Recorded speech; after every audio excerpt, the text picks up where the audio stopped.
পারস্যের সিংহ ইরানকে নাস্তানাবুদ করতে ট্রাম্প ও যুদ্ধবাজ নেতানিয়াহু যখন ভেতরে বসে সামরিক ছক কষছে, তখনই হোয়াইট হাউসের বাইরের রাস্তায় নামলো ক্ষোভের ঢল।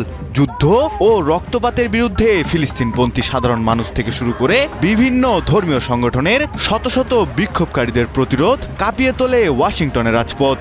আর এই প্রতিবাদ সভায় যুক্ত হন এক ইহুদি ধর্মগুরু। তবে তিনি ইসরায়েলের জনগণের জন্য রাস্তায় নামেননি। চলমান সংঘাতে নিজের দেশের যুদ্ধবাজ প্রধানমন্ত্রীর কর্মকাণ্ডের বিরুদ্ধেই সোচ্চার হয়ে বেশ কজন ইহুদিকে সাথে নিয়ে ওয়াশিংটনের রাজপথে প্লাকার্ড ও ব্যানার নিয়ে দাঁড়ান তিনি। তবে কে তিনি, এত সোচ্চারই বা কেন যুদ্ধবাজ নেতানিয়াহুর বিরুদ্ধে? মুখ জুড়ে সাদা লম্বা দাড়ি, মাথায় ঐতিহ্যবাহী কালো হ্যাট আর অর্থোডক্স ইহুদি পোশাকে এই মানুষটি যখনই কোনো আন্তর্জাতিক মঞ্চের সমাবেশে দাঁড়ান, তখনই কেঁপে ওঠে জায়নবাদীদের ভিত্তি। তিনি রাবাই ইসরায়েল ডেভিড ওয়াইস। মার্কিন যুক্তরাষ্ট্রের নিউ ইয়র্কে জন্মগ্রহণ করা অর্থোডক্স ইহুদি ধর্মগুরু তিনি। পাশাপাশি নেতুরি কাটা নামক অর্থোডক্স ইহুদি সংগঠনের আন্তর্জাতিক শাখার প্রতিনিধিত্বও করছেন তিনি, যেখানে আধুনিক বিশ্বে ইহুদি ধর্ম আর ইসরায়েল রাষ্ট্র শব্দ দুটোকে সমার্থক ভাবা হয়, ঠিক সেখানেই বুক চিতিয়ে দাঁড়িয়ে এক ভিন্ন সত্যের জানান দেন রাবাই ইসরায়েল ডেভিড ওয়াইস। ফিলিস্তিনের উপর ইসরায়েলি আগ্রাসনের বিরুদ্ধে তার প্রতিটি বক্তব্য যেন বিশ্বজুড়ে তুমুল আলোচনার জন্ম দেয়।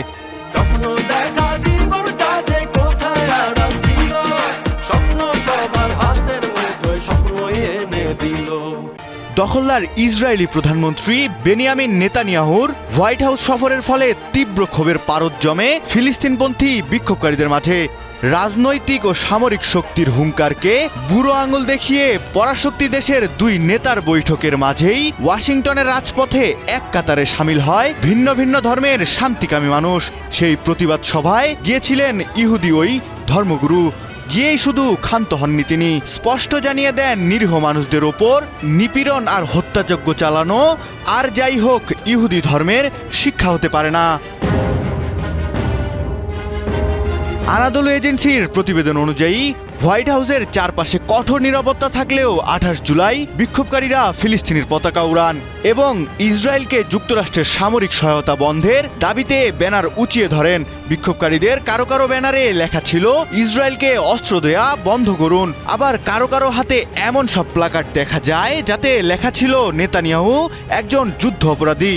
হোয়াইট হাউসের ভেতর থেকেও বিক্ষোভকারীদের আওয়াজ শোনা যাচ্ছিল, যেখানে নেতানিয়াহু ও ট্রাম্পের মধ্যে চলছিল রুদ্ধদ্বার আলোচনা।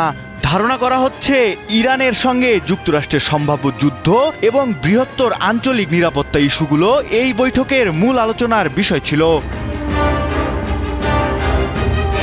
আনাদোলুর ওই প্রতিবেদনে ইকোনমিস্টের সাম্প্রতিক এক জরিপ উল্লেখ করে বলা হয়েছে 49% আমেরিকান মনে করেন এই সফরের সময় যুক্তরাষ্ট্রের আইন প্রয়োগকারী সংস্থার উচিত নেতানিয়াহুকে গ্রেফতার করা।